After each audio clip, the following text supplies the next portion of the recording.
Olá, estamos aqui em mais um Neuro e Você, o canal aberto para desmistificar a neurologia. Hoje temos o prazer de ter mais uma vez conosco o Dr. Rodrigo Ábido, psiquiatra infantil. Tudo bem, Dr. Rodrigo? Tudo bom, Mariolina? Obrigada por poder vir aqui conversar conosco. Hoje é um assunto diferente, a gente vai falar hoje sobre vínculo. O que é o vínculo afetivo e qual a importância? Então, o vínculo, né, é um tema da psicologia, né? Tem a ver com os laços emocionais profundos que começam a se estabelecer desde as primeiras relações do bebê com o seu principal cuidador, que geralmente é a mãe. E nesse relacionamento, né, o que se estabelece entre o bebê e a mãe, esses vínculos, eles servem para o desenvolvimento do neurocerebral. Mas do ponto de vista emocional, o que a gente está falando ali são de sentimentos relacionados à proteção da mãe em relação àquele bebê, que são fundamentais para o estabelecimento de questões de autoestima desse bebê, dessa futura criança, desse futuro ser humano, né, adulto. Sim. Né? Então, essa é a questão do vínculo, que tem a ver com o apego humano, com o apego emocional, que tem a ver com a nossa segurança emocional. Né? E algumas vezes isso não se desenvolve da maneira ideal, né? Isso pode resultar em algum tipo de sintomatologia. Como o trauma de abandono causa transtornos mentais? O que a gente sabe de estudos da psicologia são as observações feitas em crianças vítimas de guerra. Então, crianças que sofreram o trauma do abandono precoce.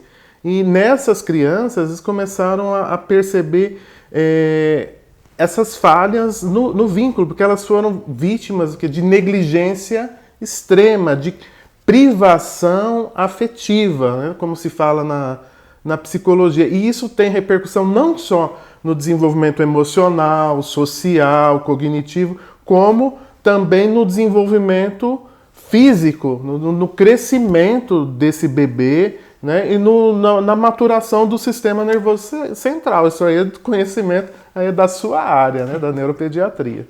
Certo. E quais são os transtornos de vinculação na infância? Tá, então, o que acontece?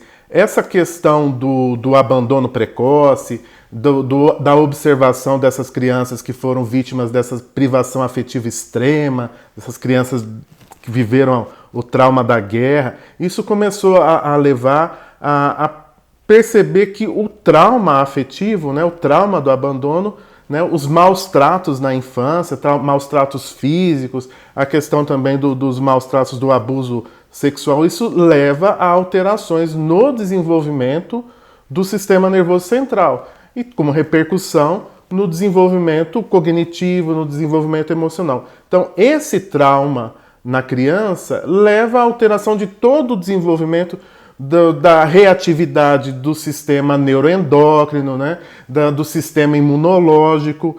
E do ponto de vista psiquiátrico, foi observado um grupo específico vamos dizer assim, de patologias que são hoje chamados de transtornos de vinculação na infância. Então é quando aquele vínculo afetivo, aquele vínculo entre a mãe e o bebê, né, ele já passou do nível que não está mais normal, já se transformou em algo patológico. E isso é visto em crianças muito pequenininhas, então abaixo de 5 anos de idade, né, em que a ansiedade da criança é tão extrema, então ela tem uma angústia tão grande e persistente que você começa a observar em bebês a partir de, por exemplo, antes de 1 ano de vida, são a partir de 10 meses de idade, criança abaixo de 5 anos, estão numa faixa muito precoce, sinais de ansiedade clínica, de angústia. Mas às vezes, como que eu percebo isso num bebezinho tão pequeno? Então é criança em hiperalerta, ela é uma criança assustada, criança medrosa, ou muito agitada, hiperativa, né?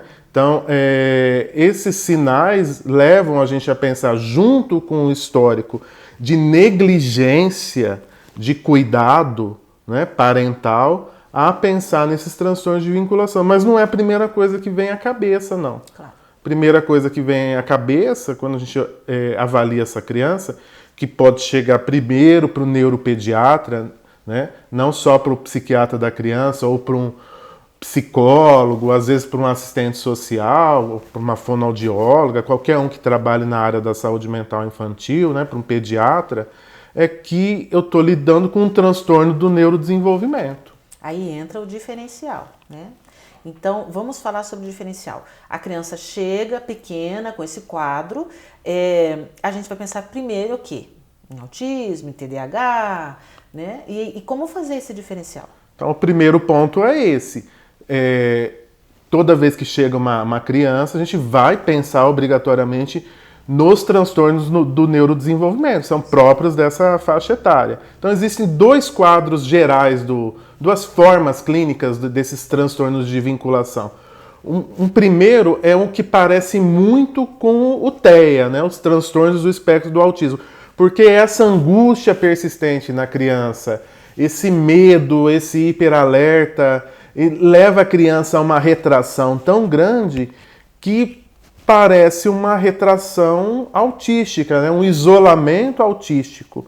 Tá? Então confunde mesmo. Então, às vezes essas crianças podem ser diagnosticadas de início como um quadro de TEA. Né? Mas o que vai mostrar a diferença? A evolução do quadro. A evolução é muito boa com o tratamento.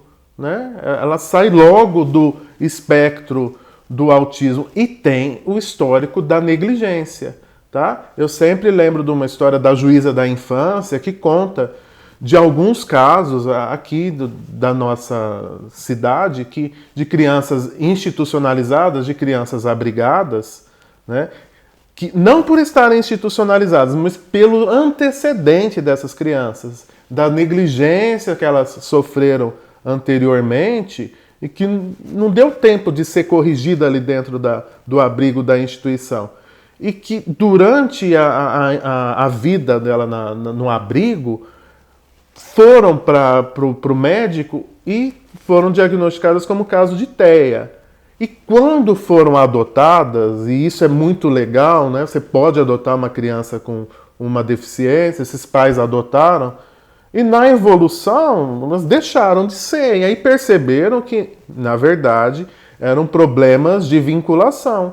Né? E quando foi cuidado desse vínculo afetivo, né? Desse abandono, desse trauma, desse estresse, que já era cronificado numa criança muito grande, que não é fácil também se vincular uma criança dessa. Né? O pai tem que estar muito apto, né? Claro. A mãe tem que estar muito apta a fazer esse resgate, né, dessa vinculação. Ela evoluiu bem. Então, o tratamento é esse. É um cuidador, né, muito disposto a facilitar o ambiente da criança, a psicoterapia. Né? E o outro quadro clínico, que aí eu já não estou falando de uma criança que se isolou por conta dessa angústia persistente, por problemas do vínculo, é o que se parece com o TDAH, né? O transtorno de déficit de atenção com hiperatividade. A criança ela fica desinibida, ela fica, do ponto de vista social, em vez dela ter o déficit social, ela desinibe.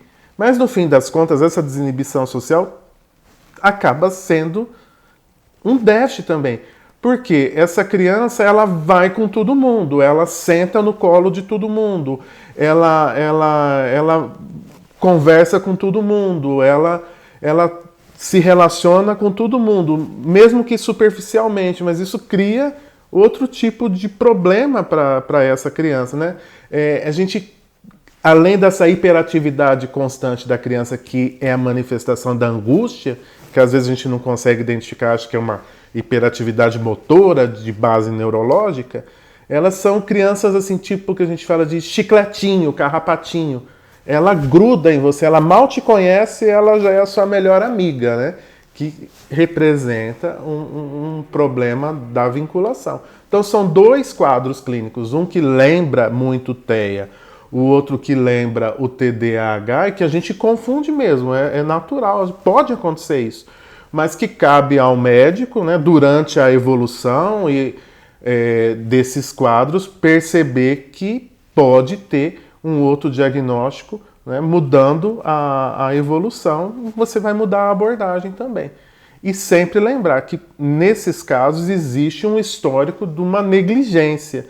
Não estou falando daquela negligência extrema das crianças vítimas de abandono da guerra, do abandono precoce, mas desses maus tratos na infância, que está no nosso dia a dia e às vezes é muito complicado para o profissional de saúde, para o pediatra, para o neuro, para o psiquiatra, às vezes para o psicólogo, por mais que se fale no dia a dia que a gente deve valorizar, né, da gente ver isso, né, e identificar no consultório, na prática clínica, os maus tratos na infância.